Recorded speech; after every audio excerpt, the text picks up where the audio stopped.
Tampa police arrest possible serial killer in Seminole Heights murder. The dragnet in the city of Tampa came to an end late Tuesday after police arrested a man who will face murder charges in connection with 4 killings that terrorized the neighborhood of Seminole Heights and sparked fears of a serial killer.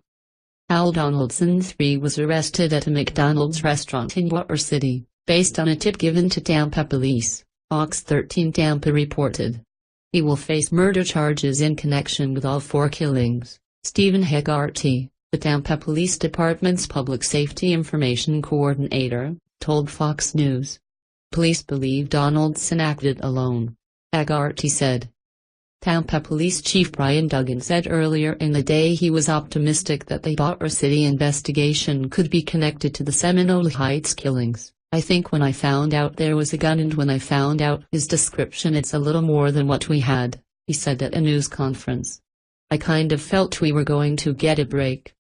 Donaldson had a brief stint at St. John's University in New York where he was a walk-on player in the 2011-12 season for the Red Storm basketball team, school sources told the New York Post.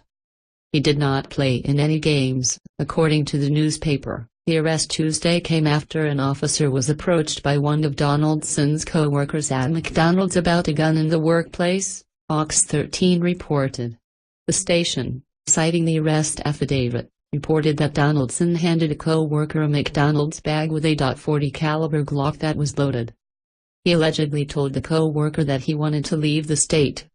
The Florida Department of Law Enforcement and ATF analyzed the fired cartridge casings in all 4 murder scenes, and identified the casings were fired from the same firearm, a Glock .40 caliber handgun, according to the affidavit.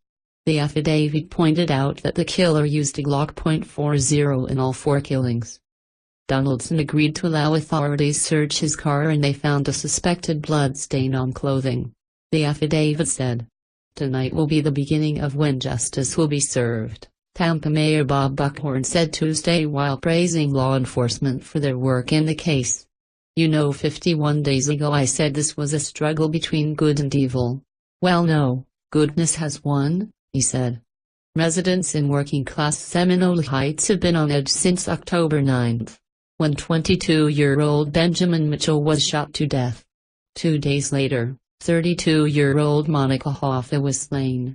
And on October 19, Anthony Niboa, 20, was killed after taking the wrong bus home from his new job. The latest victim to be gunned down was remembered by family and friends Saturday for his passion for helping others. Ronald Felton, 60, was shot dead November 14 as he was walking to volunteer at a food pantry in Seminole Heights. If you knew him, you seen his caring service. He was the Superman of service, one man said at Felton's memorial service, Fox 13 reported. I was the supervisor at the food bank, but he was the one in charge.